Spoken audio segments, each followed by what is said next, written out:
이제 지난주 태국 사역을 다녀왔습니다. 태국은 왕이 다스리는 나라인데요. 태국 왕이 세계 최고 부자라고 하더라고요. 그러면 그 왕권이 그만큼 아주 강하겠죠. 그러나 강한 만큼 질서가 딱 잡혀 있는 것 같지는 않더라고요. 또 사회적으로는 또 모계 사회여서 또 가정의 질서가 서 있질 않더라고요. 성 정체성도 가장 혼란스러운 나라라고 합니다. 그래서 여기에도 구속사의 복음의 씨앗이 많이 뿌려져야 하겠습니다. 왕의 씨를 알아보고 잘 숨어서 지키다가 왕의 만세를 부르다가 신난다고 그냥 오바해가지고 다시 기복으로 멀리 떠나면 안 되겠지요? 예, 오늘 말씀처럼 온 성이 평온에서 구원의 즐거움을 누려야겠습니다. 그래서 온 성이 평온하려면 어떻게 해야 될까? 좀 띵크를 해보겠습니다. 첫째로 진정한 반역을 할 수도 있어야 합니다. 13절 4절에요.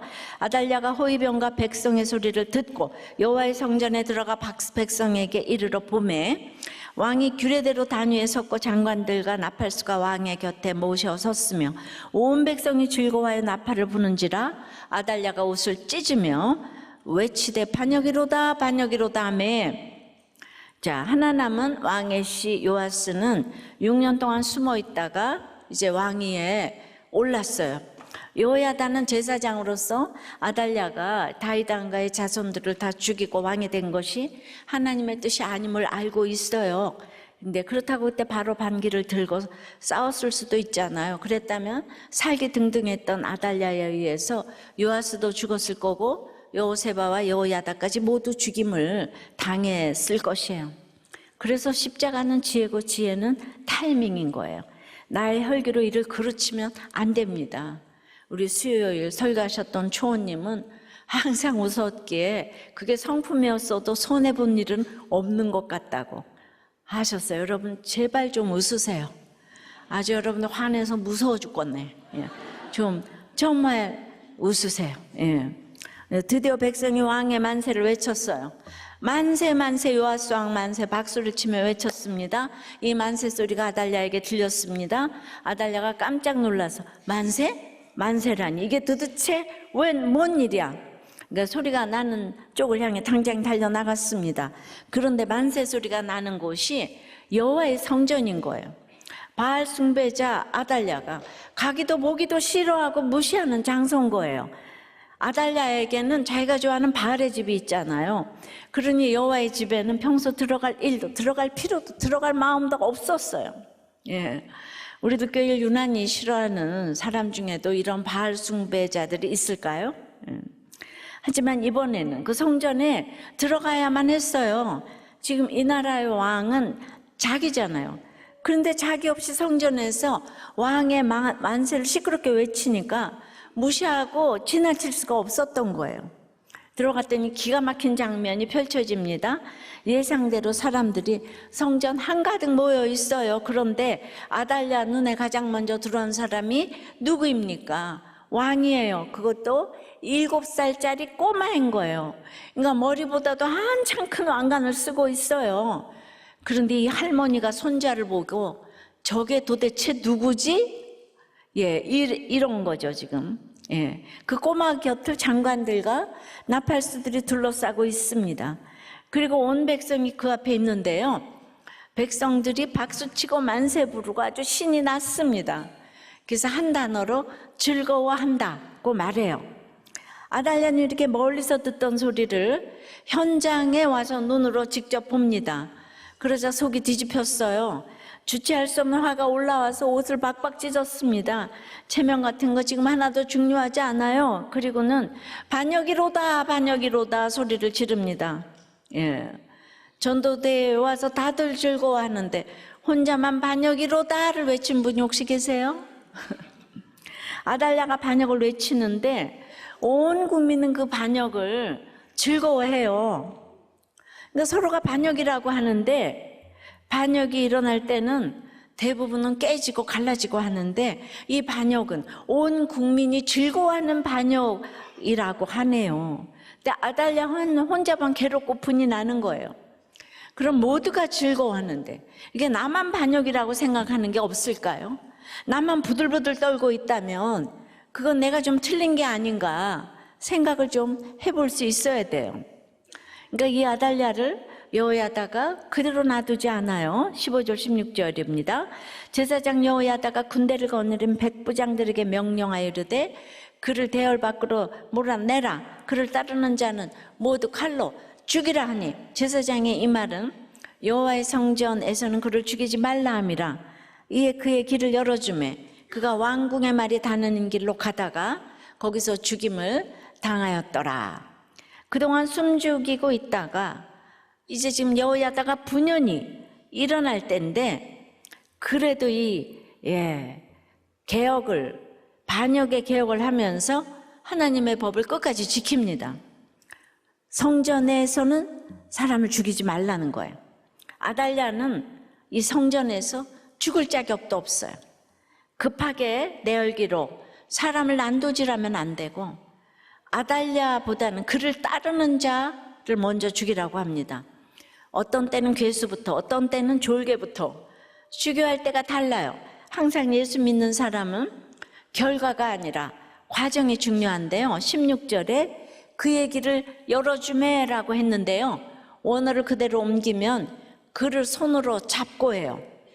군사들이 아달랴를 체포해서 끌고 나갔다는 것입니다.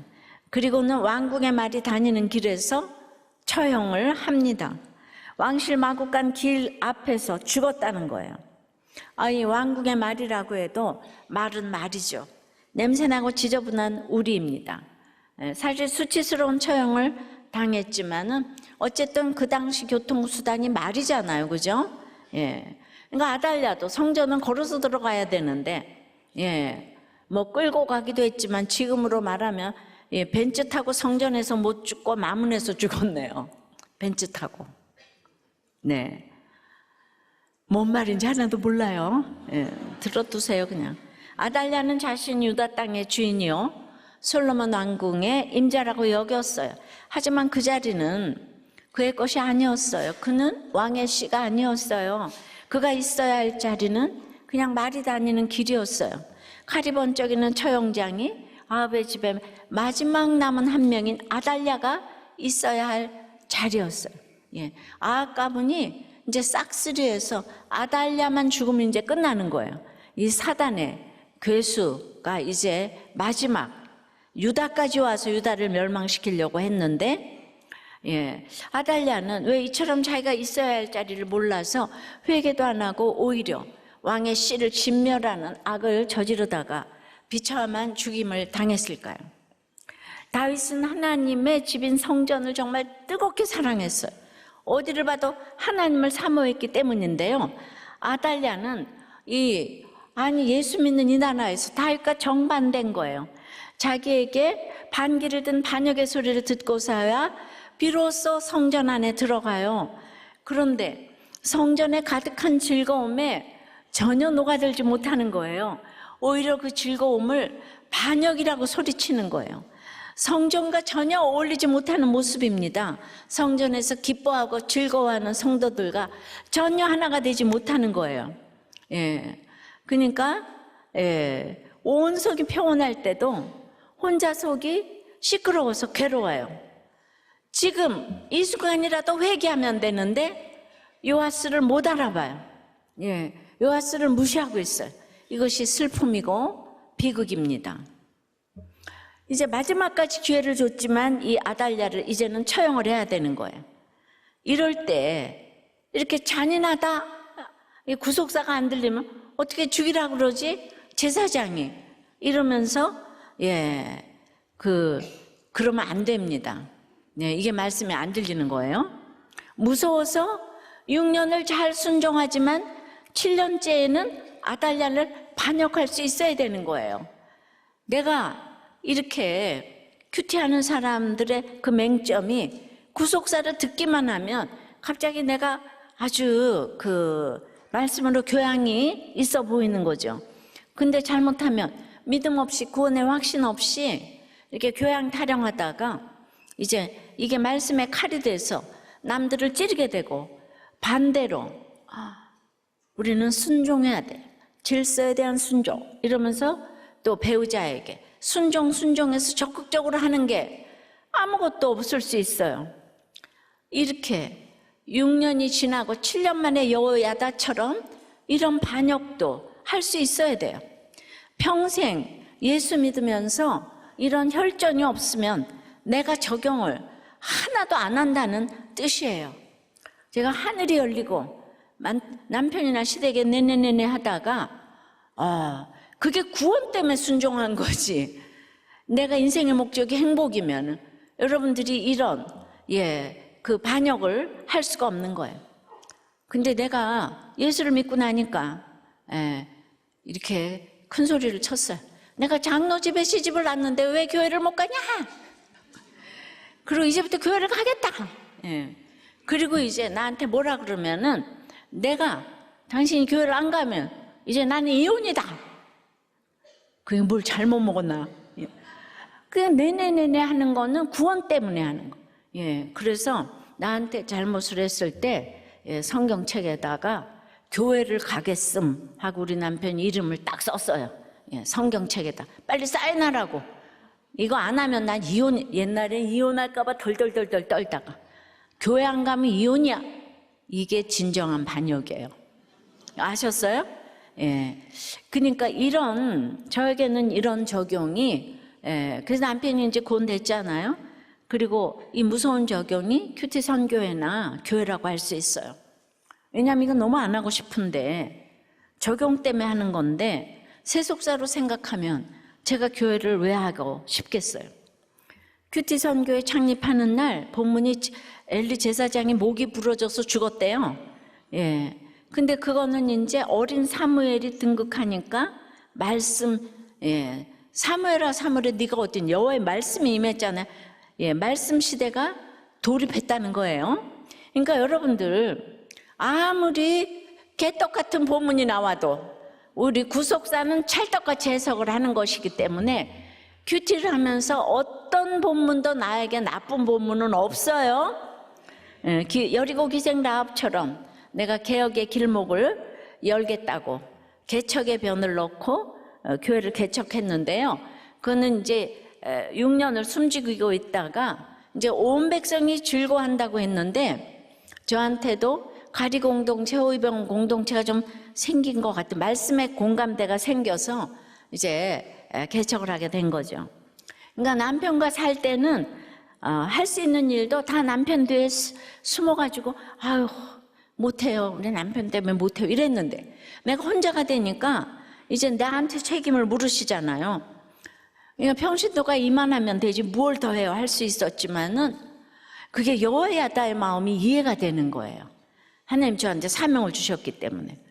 그러니까 이제 저한테 이런 사명이 막 용서 좀 치고 제 간증 한번 하면은 전부 다 예수를 믿고 이혼을 안 하니까 하나님 100% 오르세요. 그래서 하나님만 의지하고 하나님만 바라볼 때 진정한 반역인 개혁을 할 수 있는 거예요. 그러니까 좀 더 구체적으로 생각해 보면 진정한 반역을 할 수 있는 사람은 성전에서 지체와 함께 즐거워할 수 있는 사람이에요. 목장을 좋아하는 사람이에요. 목장에서 지체의 나눔을 듣고 나눔을 하고 함께 웃고 함께 울고 함께 기도하는 사람은 진정한 반역이 무엇인지를 알고 구원 때문에 그러니까 맨날 순종한다고 교회 오라 소리도 하나도 못하고 어떤 얘기도 못해. 우리 시댁은 안 돼. 우리 시댁은 돌아가신 다음에 그 다음에 이제 뭐 교회를 나온다든지 뭐 이렇게 그러는 거예요.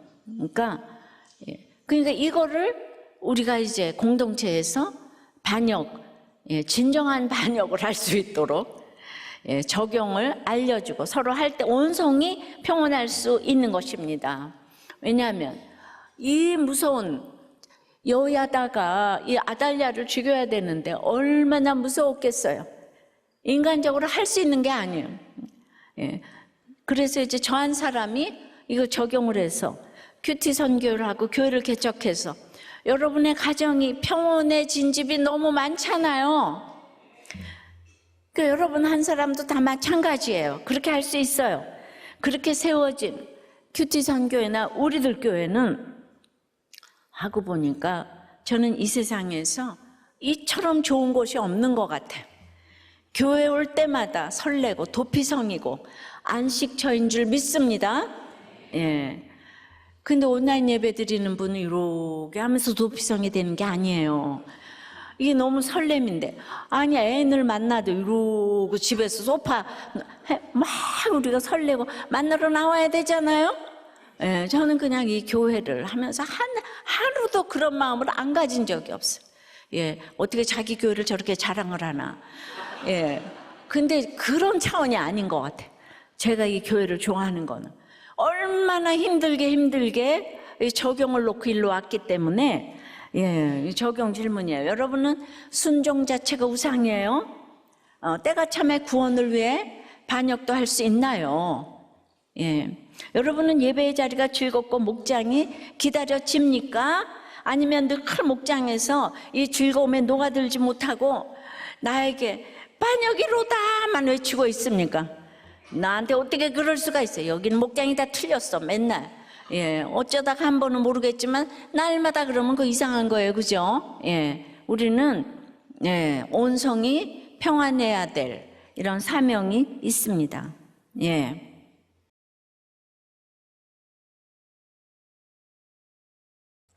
온 성이 평안하려면, 자, 첫째, 진정한 반역을 할 수도 있어야 합니다.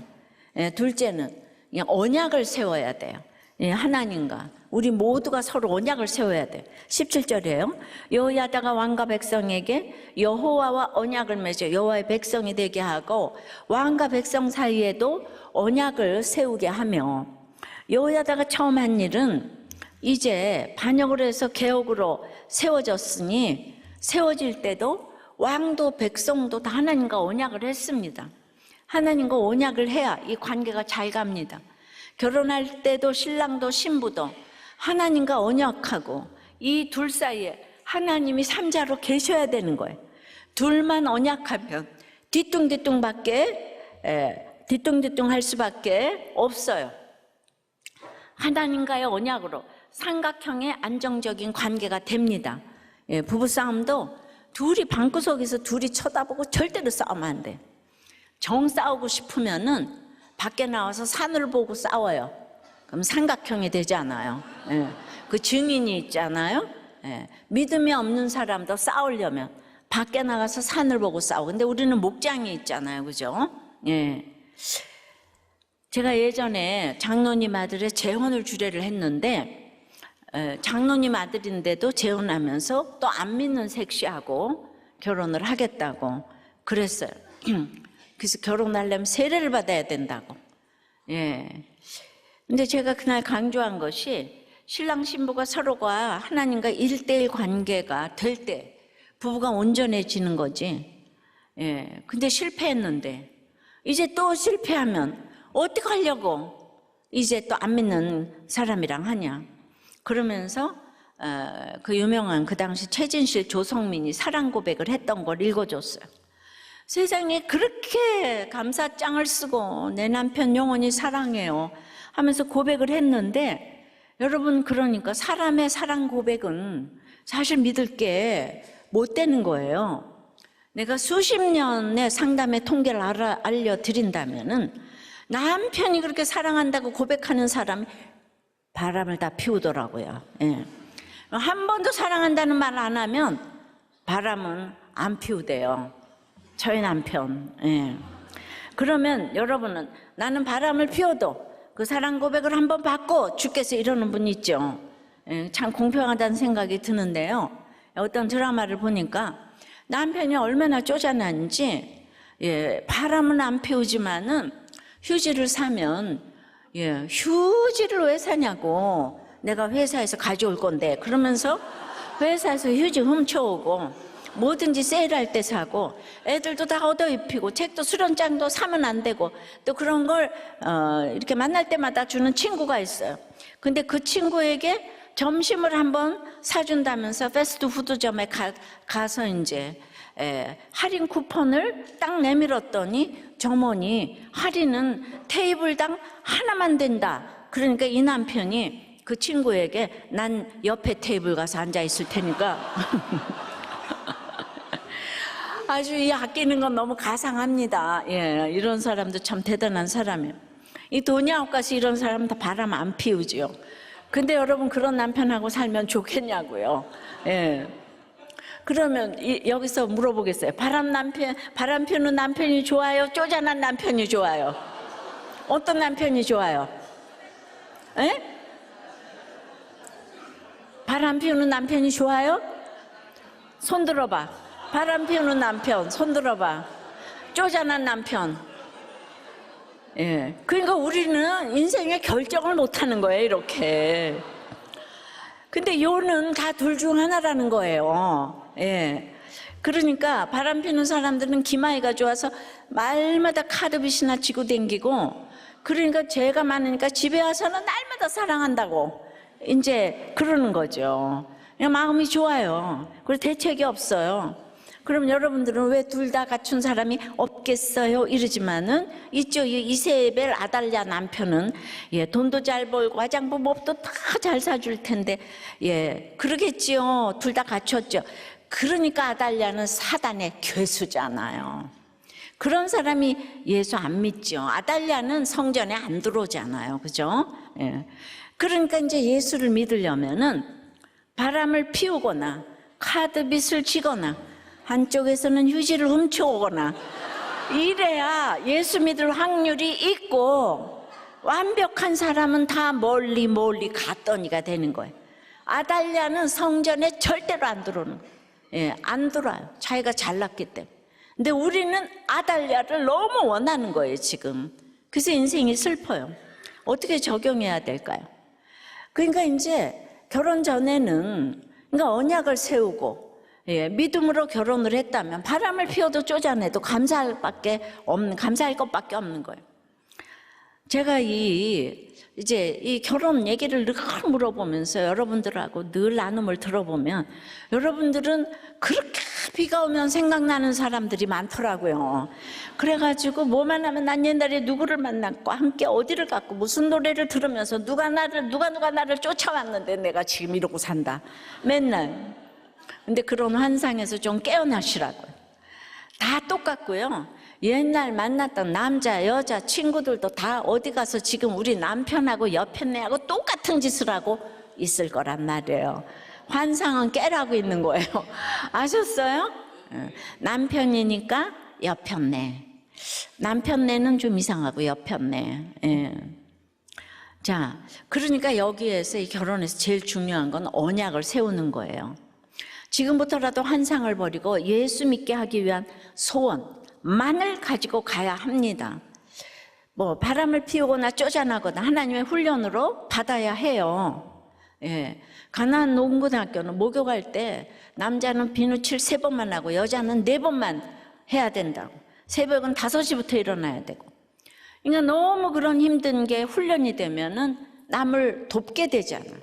제가 힘든 훈련에서 지금 결국 남을 돕잖아요. 그러니까 비교는 하지 말라는 거예요. 그런 게 여러분에게 꼭 필요해서 예, 언약을 세우면은 이 훈련이라는 게 보여요. 그러면 하나님이 예, 네가 어떤 남편과 살든지 아내와 살든지 내가 다 구원해 줄게. 하나님이 약속해 주시는 줄 믿습니다. 그럼 그 모든 훈련이 이게 감사한 거구나. 이 허랑방탕한 남편이 이 이상한 아내가 나에게 짝이구나 해야지요. 그러니까 언약을 세워야 집안과 나라가 다 세워지는 줄 믿습니다. 그런데 요즘 결혼식을 하면서 주례를 안 세우고 자기들끼리 한다는 거예요. 자기들끼리 고백하고. 아니 믿을 것 없는 죄인들이 무슨 고백을 하고. 예, 그런데 우리들 교회 부모들도 자식을 말리지를 못하더라고. 왜 그렇게 말리지 못하는지 여러분들의 삶의 결론이라는 거를 좀 깨달아 보세요. 예. 이렇게 온 백성이 다시 하나님의 백성이 되기로 언약을 하니까 이제 자기들을 사로잡고 있던 바알을 제거하기 시작합니다. 18절에요.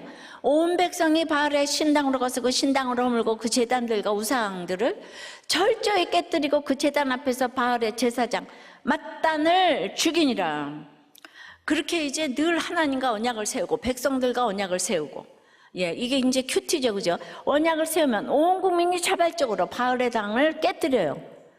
옷 사입지 마라, 누구 만나지 마라. 이래서 옷을 안 사입는 게 아니에요.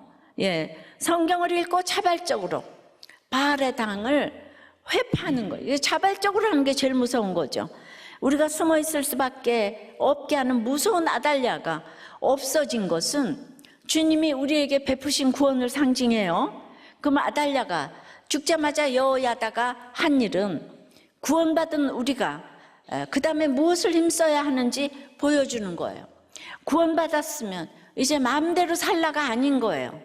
힘든 어머니, 남편, 아내, 뭐가 그렇게 이제 이렇게 없으면은 그 다음에 마음대로 살라가 아닌 거예요. 아달랴가 죽은 뒤에 여호야다가 우상을 철폐했듯이 값없이 구원받은 우리도 우리가 섬기는 모든 우상들을 철저히 깨뜨려야 하는 거예요. 누군가가 구원이 됐다면은 그 다음에 더 남아있는 우상이 있어요. 돈과 지위와 명예와 권력은 물론 일과 건강, 사랑과 가족까지도 다 바알 우상이 될 수 있습니다. 내가 구원보다 위에 두는 모든 것이, 하나님보다 높이 여기는 모든 것이 내가 섬기는 우상이에요.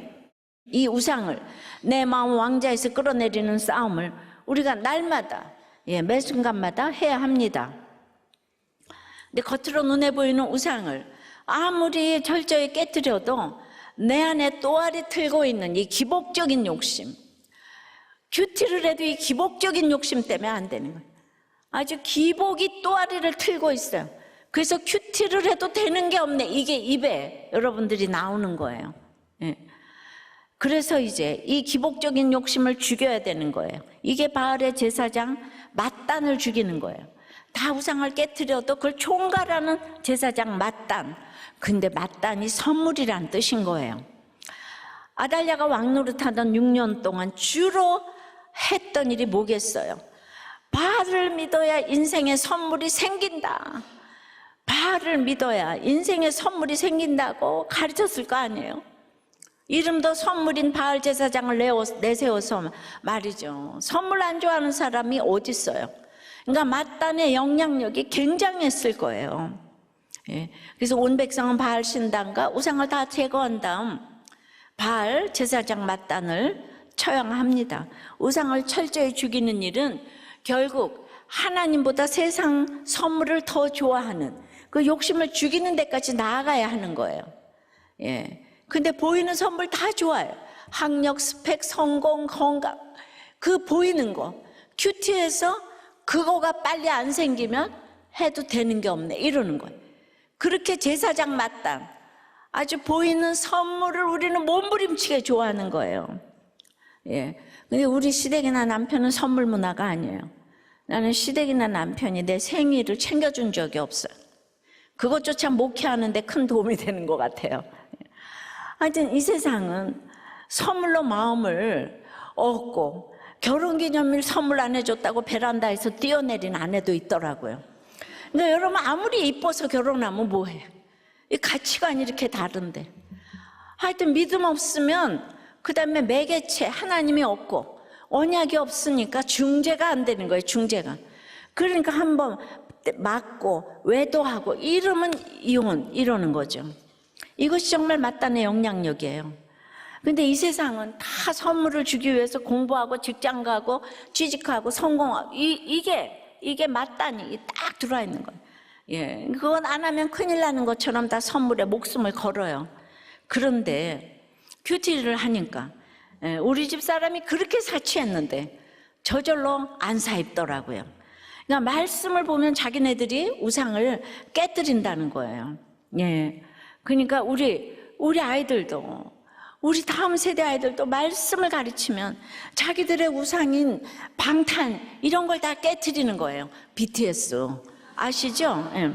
아무리 더뎌도 말씀을 넣어줘야 해요.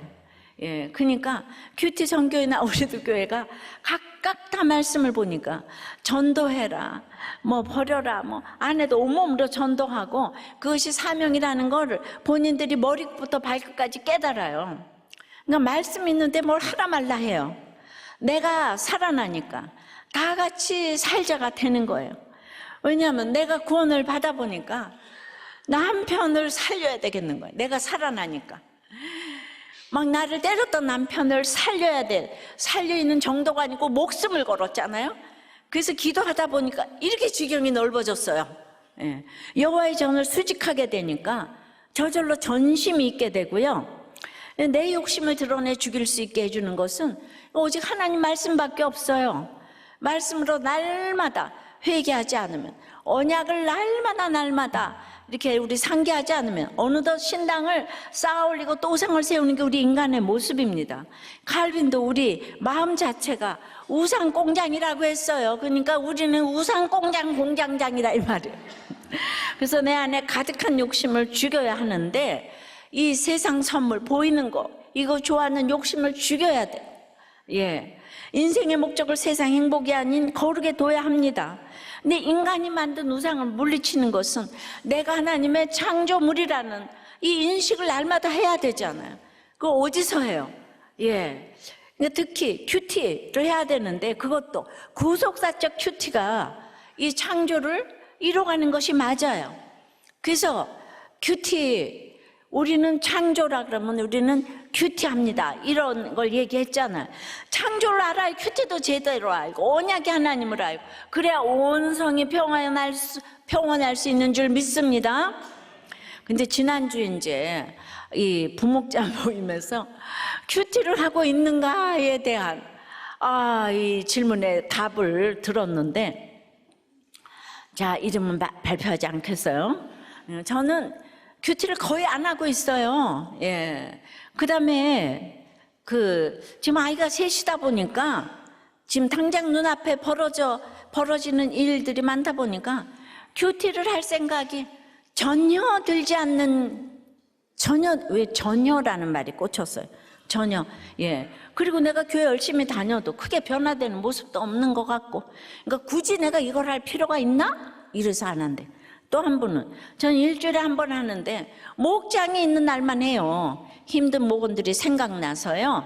예, 평소에는 큐티를 해야 되겠다는 생각이 여기도 전혀 안 듭니다. 이거 부목자 나눔이에요. 또 한 분은 아내가 큐티를 하기 때문에 전 하지 않아요. 왜냐하면 아내가 한 게 내가 한 거기 때문에. 예. 또 한 분은, 저는 5년 동안 큐티를 빼먹지 않고 했어요. 근데 요즘은 매일 새벽 기도만 들어요. 왜냐하면 큐티를 하면 제가 삶이 더 힘들고 제 안에 끊임없이 고난이 들어오니까 안 해요. 요즘은 큐티를 거의 안 하고 건강 회복 때문에 건강 관련 유튜브만 봅니다. 아유, 정말. 예. 또 한 분은, 전 일주일에 한 번 가정 예배 드릴 때 하고요, 나머지는 그냥 읽기만 해요. 그런데 여긴 소망이 조금 있는데 아내와 딸 때문에 큐티를 열심히 해야 될 이유가 생겼대요. 이 고난이 오지 않으면 안 되는 것 같아요. 근데 한 분이 이런 나눔을 했어요. 오늘 설교 말씀이 놀라웠던 게, 큐티가 나를 창조해가는 거다 이렇게 말씀하셨는데, 저는 그 말이 많이 가슴에 와 닿았어요. 저는 매일 새벽 6시에 일어나서 큐티하고 출근해서도 또 좀 계속 합니다. 아내에게 큐티책을 사주려고 해도 아내가 거부하는데 저는 제 돈으로 큐티책 사서 합니다. 이게 중요해요. 여러분은 큐티책도 안 사나 봐. 아내가 하면 내가 하는 거라니까. 부부끼리는 대화를 하지 않는 거라고 말씀하셔서 아내와 대화는 목장에서만 해야겠다는 생각이 들었습니다. 오늘 목사님 말씀이 웃기셨지만 맞는 말씀이시구나 하는 생각이 듭니다. 여러분, 큐티를 이렇게 하시니까 설교 말씀으로 나눔도 그대로 했잖아요. 대부분 큐티를 안 하시면 구속사적 설교가 안 들리시고, 보이는 선물이 안 오면 기쁨이 없으셔가지고 되는 일이 없다. 이게 기복인 거죠, 그죠? 아무리 교회를 오고 구속사를 깨달았다고 해도 그 다음서부터 또 기복으로 가요. 하나님은 사로잡힌 모든 때를 아름답게 하셨다고 했는데 그런 게 안 들리는 거예요. 그러나 이런 나눔이라도 부목자 나눔에서 솔직히 나누어 주시는 것이 우리도 꽤 특징이고, 좋은 얘기만 하지 않고 안 되는 얘기를 이렇게 하시니까 시간이 지나면 목자가 되고 다 달라지시더라고요. 할렐루야. 제가 한번 이 나눔을 읊어드렸으니까 앞으로 반드시 바뀌어지실 줄 믿습니다. 적용 질문이에요. 여러분, 어떤 선물이 제일 좋습니까? 어떤 선물의 마음을 쉽게 빼앗깁니까? 하나님이 맺어주신 구원의 언약이 그 선물보다 좋습니까? 못합니까? 내가 깨뜨리기 너무 어려운 우상은 무엇입니까? 온 성이 평온하려면 첫째, 진정한 반역을 할 수도 있어야 돼. 둘째, 언약을 세워야 돼요. 선물 좋아하는 욕심을 좀 죽여야 돼. 자, 세 번째는 그러므로 내 역할에 충성해야 합니다. 18절부터 21절이에요. 제사장이 관리들을 세워 여호와의 성전을 수직하게 하고 또 백부장들과 가리사람과 호위병과 온 백성을 거느리고 왕을 인도하여 여호와의 성전에서 내려와 호위병의 문길을 통하여 왕궁에 이르매 그가 왕의 왕자에 앉으니 온 백성이 즐거워하고 온 성이 평온하더라. 아달랴를 무리가 왕궁에서 칼로 죽였더라. 요아스가 왕이 될 때에 나이가 7세였더라. 성전에서 시작된 요아스의 대관식이 이제 대미를 장식할 타임이에요.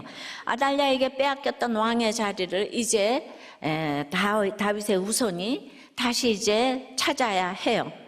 그리고 여호야다는 혁명동지인 백부장들과 가리사람 호위병과 온 백성을 거느리고 함께 왕을 인도합니다.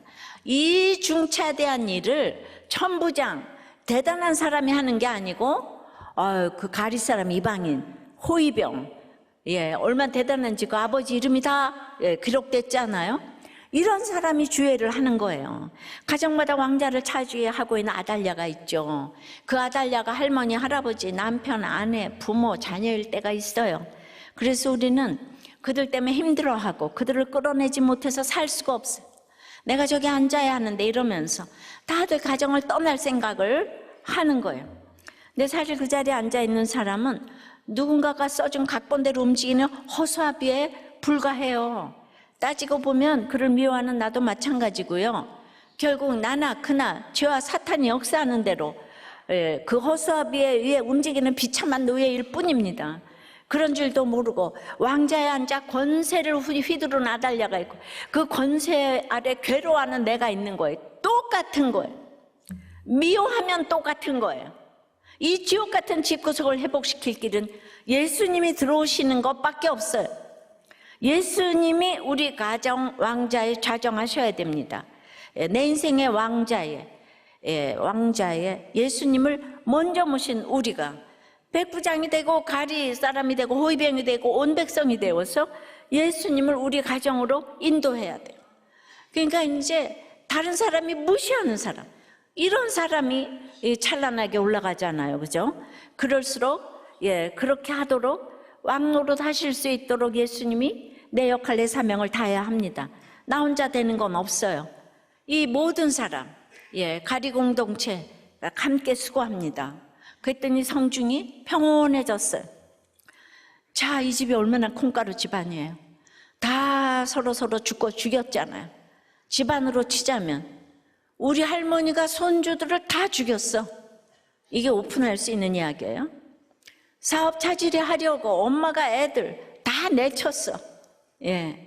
이런 말을 하기가 어려운데 이렇게 콩가루 환경에서도 나에게 예수가 들어가면 그 한 사람 여호야다 때문에 온 성중이 평온해집니다. 여러분이 먼저 말씀 보는 한 사람이 되면 온 집안이 평안하게 될 줄 믿습니다. 하여튼 싸움이 일어나면은 아달랴가 깨닫습니까? 죽을 때까지 못 깨달아요. 근데 아달랴 깨닫기를 원하고 내가 슬퍼하고 살면 안 돼요. 여호야다 한 사람이 율법책을 읽고 말씀을 가까이 했더니 그런데 아달랴 빼고 온 국민, 온 교회가 즐거움을 느껴요. 그러니까 그러기 위해서 겉으로 보이는 아달랴 말고 나의 아달랴, 죽도록 포기하지 못하는 나의 약점 아달랴를 칼로는 말씀의 검으로 죽여야 되는 거예요. 그러니까 이런 걸 보면은 구속사가 안 들리면 아이고 잔인해라, 제사장이 칼로 죽이라네, 이렇게 보는 거예요. 지금 안 들리는 사람은 그렇게 들려요. 그게 아니라 나의 포기 못하는 나의 약점 아달랴를 죽이는 마음으로 모여야 된다는 거예요. 그래서 구원받은 사람의 공동체가 얼마나 기쁜 건지 뼈저리게 느껴야 되는 거예요. 이 역할이 때로는 숨어있는 역할도 있고 입 다물고 조용히 하는 역할일 수도 있고 시키는 대로 하는 역할도 있고 반역이로다 하는 비난을 들을 만큼 맞서 일어나야 하는 역할일 수도 있어요. 때로는 아무 일 없는 것처럼 자기 자리에 서 있는 역할일 수도 있고요. 때로는 환호하고 박수치며 요아스 만세 부르는 역할일 수도 있어요. 예, 우리들 교회는 그냥 교회에서 그냥 눈물 흘리고 기도하다가 또 박수치고 좋아하고 마라이어티 합니다. 아주 정말 이 여야다 공동체하고 똑같은 것 같아요. 예. 상황마다 다르게 적용하는 거 복잡한 것 같지만 사실 굉장히 쉬워요. 단순해요. 목적이 하나이기 때문이에요. 왕자에 앉은 요아스는 7살이에요. 굳이 강조해서 기록해요. 왜죠? 세속사의 관점에서 보면은 아니 예수님이 내 인생의 왕자, 우리 가정의 왕자에 좌정하시는 건 너무 좀 보잘것없는 것처럼 보인다는 거예요. 기복적으로 생각하니 너무 무시가 되는 거예요. 예수 믿으면 성공하고 승리하고 다스려야지. 뭐 그리 복잡하게 날마다 뭐 띵크하고 갈등하고 고민하고 힘들어하고 속상하고 그러냐. 이건 7살짜리 꼬마가 왕자에 앉았다고 저게 무슨 왕노릇 하겠냐고 다시 아달랴 데려와라 외치는 거하고 똑같습니다. 지금 아합을 척결한 예후 왕과는 비교가 안 되는 7살 요아스는 도무지 이해가 안 되는 왕이에요. 그렇습니다. 믿음은 아무 조건 없이 주어지는 것이에요. 자기가 요아스는 왕이 되겠다고 한 적도 없어요. 왕이 되기 위해서 한 일도 없어요. 성경은 믿음과 행위를 가르쳐주기 위해서 성경이 걸어가고 그래서 수없는 인물들을 등장시키는 거예요. 하나님은 이 온 성이 평온해지기 위해서 7살 요아스를 쓰시고 98살 여호야다를 쓰시는 거예요. 연약한 자를 통해 온 성이 평온해지는 줄 믿습니다. 즐거움과 평온이 키워드인데요. 즐거움은 오늘 본문에 2번 나오는데요. 열왕기서에는 모두 6번 나오는데 오늘 본문을 빼고 나머지 4번은 다 솔로몬과 관련해서 나오는 거예요. 지금 요아스가 왕위에 오른 이 사건은요, 그냥 솔로몬의 통치가 복권된 것 같은 대단한 일이고 다윗의 후손 왕의 씨 예수 씨가 회복된 일이라는 거예요. 아주 위기였다는 거예요. 아주 위기에서 끊어질 듯한 이 왕의 씨가 이어졌다는 거예요. 평온하다는 것은 소란과 다툼이 끝났다는 것인데 이것은 하나님이 정하신 질서가 회복된 결과를 말합니다. 사사기에는 이 단어가 많이 나오는데 열왕기에는 여기 한 번만 딱 나왔어요. 그만큼 유다가 아합의 집 때문에 소란스러웠다가 평온해진 게 얼마나 중요한지 몰라요. 하나님 뜻대로 모든 게 있어야 할 자리에 있으면 평온한 거예요.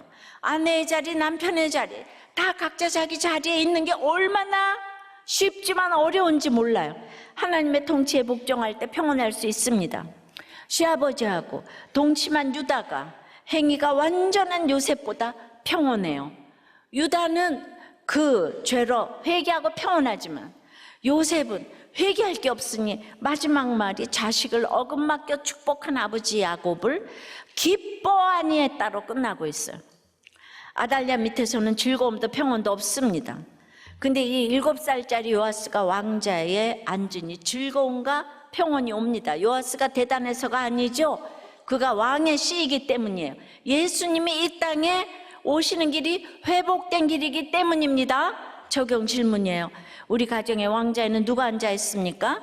가정과 교회에서 주님이 내게 맡기신 역할은 무엇이에요? 그 역할에 얼마나 충성하고 있습니까? 7살 요아스를 예수 씨로 받아들일 수 있겠습니까? 부도 음란 숱한 중독에서 돌아온 자가 믿음을 고백하면 아멘으로 영접하시겠습니까? 하고 똑같은 말이에요, 이 얘기가. 그래서 온 성이 평안한 나눔이에요. 예, 어느 날 아들이 술 취해 들어왔대요. 춤을 추면서 막 들어오는데 나는 가족이 너무 좋아요. 행복해요.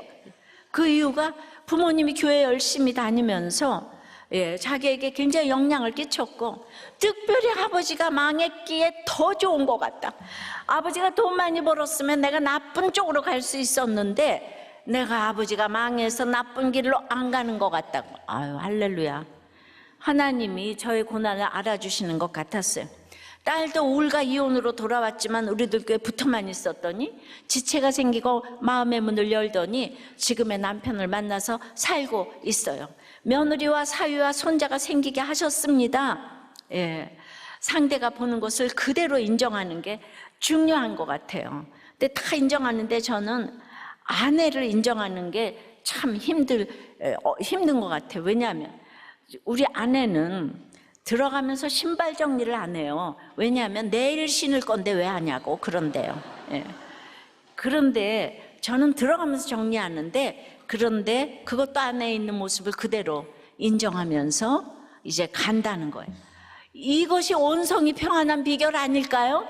자기 자리를 너무 알고, 이게 구속사예요. 우리는 잘 되고 아버지는 성공하고, 아버지 망해서 기쁘고, 예수 그거 보여줘서 기쁘고, 아니 그렇게 해서 행복하대요. 너무 가족이 좋대요. 그러니까 우리 가족이 안 믿는 것은 내 삶의 결론인 줄 알고 회개하시기 바랍니다. 말씀 맺어요. 온성이 평온하려면 진정한 반역을 할 수도 있어야 돼요. 순종이 우상이 되면 안 돼요. 여러분, 구원 때문에 순종해야 돼요. 그래서 언약을 세워야 돼요. 하나님과 우리 모두와 왕과 백성과 하나님 다 선물 좋아하는 욕심을 죽여야 되고 내 역할에 충성해야 돼요. 7살, 98살 여호야다를 인정해야 돼요. 각자 자리를 찾고 역할에 충성하기를 바랍니다.